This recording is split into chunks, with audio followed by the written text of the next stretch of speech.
জ্ঞান হয়েছে কি হয়নি এরকম ছোট্ট অল্প অল্প মনে আছে। আমি আমার এখান থেকে 5-7 কিলোমিটার দূরে নয়াচকে আমার জন্মস্থান। আকর 88 থেকে ছোট্ট করে দর্শন করেছিলাম, বা বহু গ্রাম থেকে বহু ভক্তবৃন্দ এসেছিলেন। 20 থেকে 22 জন মহারাজগণ এসেছিলেন, তাদের কেবল দর্শন করার জন্য। কি কথা বলবেন সে কথা নয়, মহারাজগণকে দর্শন করার জন্য। এই পর্যন্ত আমার জ্ঞানত ইতিপূর্বে হাওড়া জেলায় কোথাও এইরকম অনুষ্ঠান হয়েছে কি দেখি তো নাই, শুনিও না। সেই জন্য শুধু আমার জন্মস্থান নয়, আমার এই হাওড়া জেলা নয়, আমাদের এই ইন্ডিয়া ভারতবর্ষ নয়, ব্রহ্মাণ্ড তারিতে পারি জনে জনে শক্তিধারী, তারই অন্যতম আজ বৃষভানু রাজনন্দিনী শ্রীমতী রাধারানীর নিজজন, রাধারানীর পীড়িত জন, গৌর সুন্দরীর বড় আদরের জন, ভক্তিবল্লভ তীর্থ গোস্বামী মহারাজের শুভ আবির্ভাব তিথি মহোৎসবের যে মেলা, সেটি শুধু তাই নয়, তার গোলক বৃন্দাবন পরিকর সঙ্গে করে আজ এই স্থানে উপনীত হয়ে এই আনন্দের মেলা অনুষ্ঠিত হচ্ছে। এর চাইতে আর কি আনন্দ হতে পারে? এখানে বলার জন্য নয়, আমাকে ওই যেমন নারায়ণ মহারাজ, ত্রিপুরাতে গেছিলাম, বিষ্ণু মহারাজ আমার ছোট করে বলেছেন, মহারাজ ওখানে যেতে হবে, আপনাদের গ্রামে অনুষ্ঠান হবে।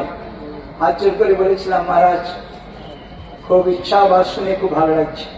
তাই অনেক বাধা বিঘ্নের মাধ্যমেও এখানে উপনীত হতে পেরে নিজেকে ধন্য বলে মনে করি। মহারাজের চরিত্র কথা বলার মতো আমার যোগ্যতা নাই, তা সত্ত্বেও মহারাজগণ আদেশ করেছেন, তাদের আদেশ রক্ষা করার জন্য ছোট্ট করে 2-1টি কথা বা পুষ্পাঞ্জলি চরণ প্রান্তে নিবেদন করি।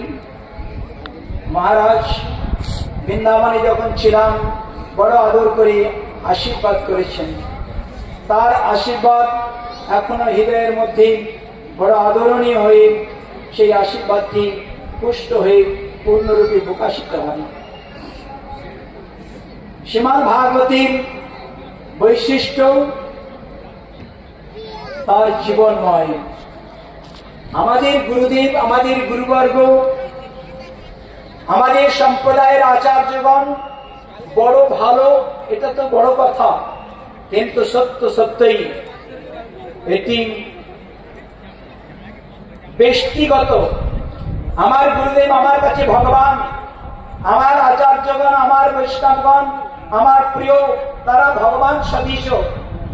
এটি ব্যক্তি আপন নিজ নিজ বিচার, কিন্তু সমষ্টিগত বিচার অনুসারে শ্রীমদ্ ভাগবতের লক্ষণের দ্বারা তাদের সমস্ত ব্রহ্মাণ্ডের জীবের কাছে তিনি পূজ্য।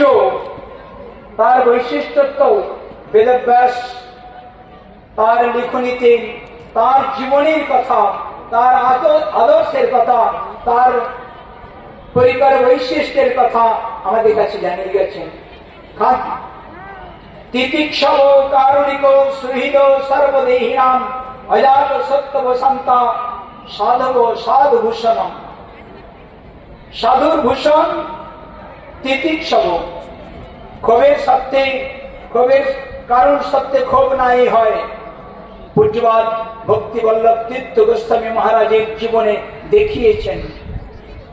কারণিক তিনি পৃথিবীর এমন কোন প্রান্ত নাই সেই প্রান্তে গিয়ে বদ্ধ কৃষ্ণ বহির্মুখ জীবকে করুণা করে কৃষ্ণ উন্মুখ করানোর চেষ্টা করেননি।